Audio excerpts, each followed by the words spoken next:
Ja, jaz nisem raziskovalka v tistem študijskem pomenu besede. To prepuščam mlajšim generacijam, pa dejansko tudi nimam kapacitet za to. Vendar sem raziskovalka človeških duš.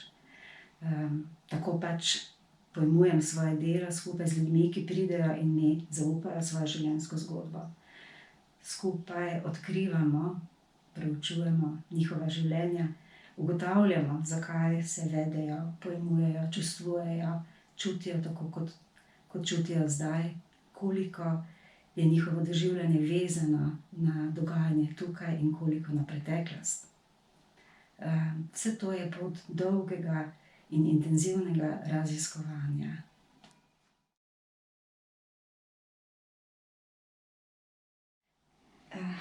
Gotovo je najbolj povezano z mojo osebno zgodbo. Bližala se je že moja upokojitev, ko se je v družini stanje bistveno spremenilo. Hči je šla študirat v Ljubljano, mož je bil že dolgo bolan in je potem tudi umrl. In sem ostala sama. Pred mano je bilo še nekaj let delovne dobe, sicer na atraktivnih, dobrih delovnih mestih, ampak to nekako ni bilo za mojo dušo.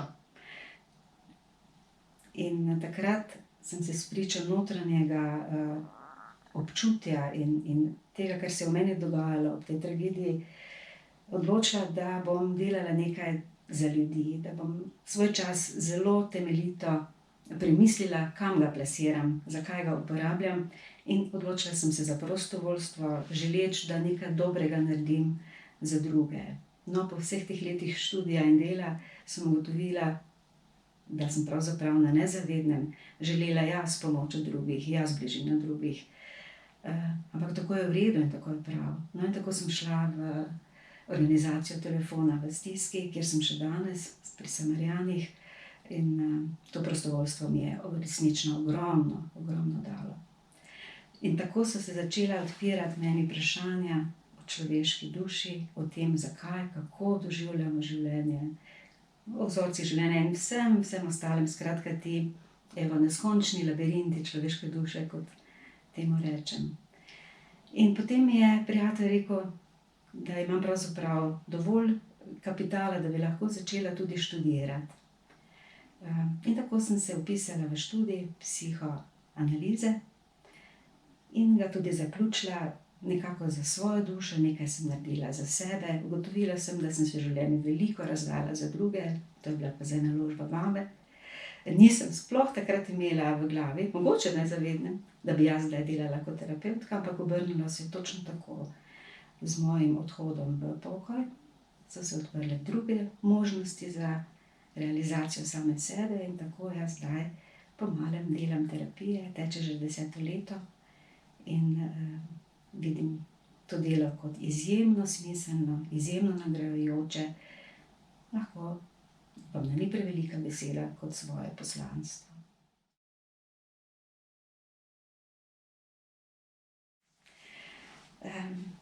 Obrambni mehanizmi so resnično mehanizmi naše duše, ki nas zaščitijo in vklopijo se popolnoma nezavedno pred situacijami, ki so ogrožajoče, kjer se aktivirajo čustva, ki so za nas najbolj neprijetna ali zastrašujoča ali nevzdržna ali znižujejo naše samospoštovanje. In na ta način ublažijo situacijo, pomagajo k ohranjanju ali pa vsaj ponovnem vzpostavljanju enega duševnega ravnotežja. Seveda pa s tem zanikajo realnost, jo popačijo, jo naredijo bolj znosno. In na ta način z obrambnimi mehanizmi sicer premagamo neko trenutno stisko, neko ogrožajočo situacijo, hkrati pa ostajamo s tem v nekem svojem svetu, ki z zunanjo resničnostjo nima veliko ali pa zelo malo povezav. In če zdaj take obrambne mehanizme, neozaveščene, seveda so različni od arhaičnih do, nekako bi rekla, zrelih obrambnih mehanizmov, nosimo v medosebne odnose, pa potem po možnosti še tisti, s katerim smo v odnosu, se lahko naši svetovi zelo, zelo razlikujejo in s tem prizadevamo druge, jih ne razumemo, drugi ne razumejo nas, se sprašujemo pa, kako da me ta človek lahko vedno sprovocira. Drugi se bo lahko vprašal, pa zakaj se mi vedno umika. Tretji bo rekel, zakaj vpija na mene, ko je vendarle kriv nekdo tretji in podobno. Taka je namreč dinamika obrambnih mehanizmov. Z eno samo že razvojno funkcijo, ker se v nas razvija od samega začetka naprej, da nam pomagajo preživeti situacije, v katerih nismo kos, da bi jih takrat zmogli. Vendar to naj ne bi postal stalni vzorec reševanja problemov.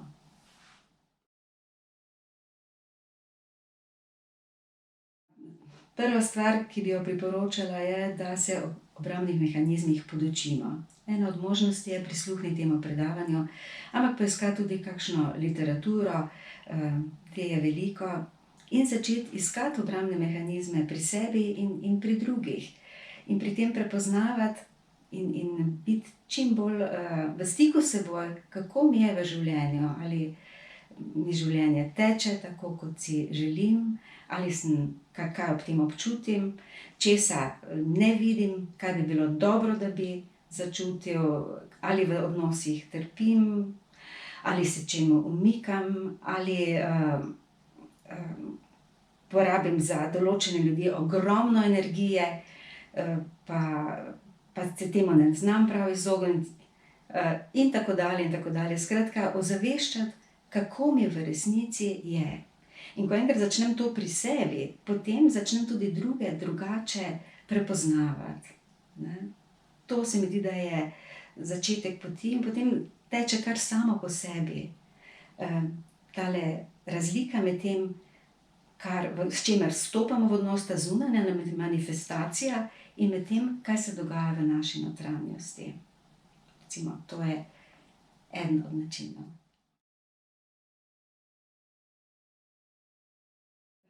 Jaz bi priporočila kar knjigi, ki sem jih tudi sama, oziroma sem iz njih črpala za predavanja, in to je Nancy McWilliams, Psihoanalistična diagnostika, ki ima izjemno dobro opisane obrambne mehanizme in gospa je zna tudi na tak plastičen način predstaviti z veliko tudi primerov.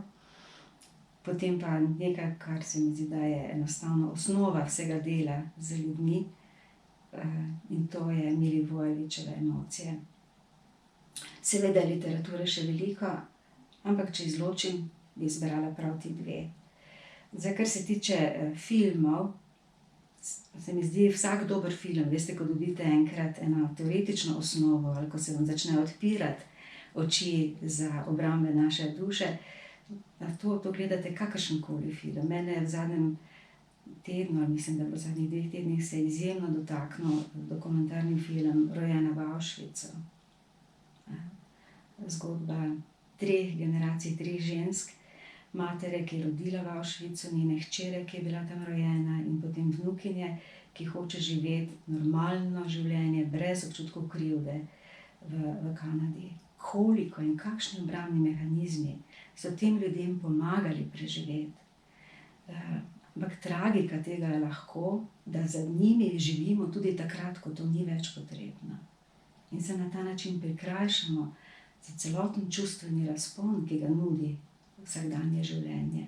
Mi pa smo mogoče še vedno v umiku, še vedno v izolaciji. Se še vedno nekje v notranjem svetu bojujemo proti zlu. Prijazno vas vabim, da se predavanja udeležite.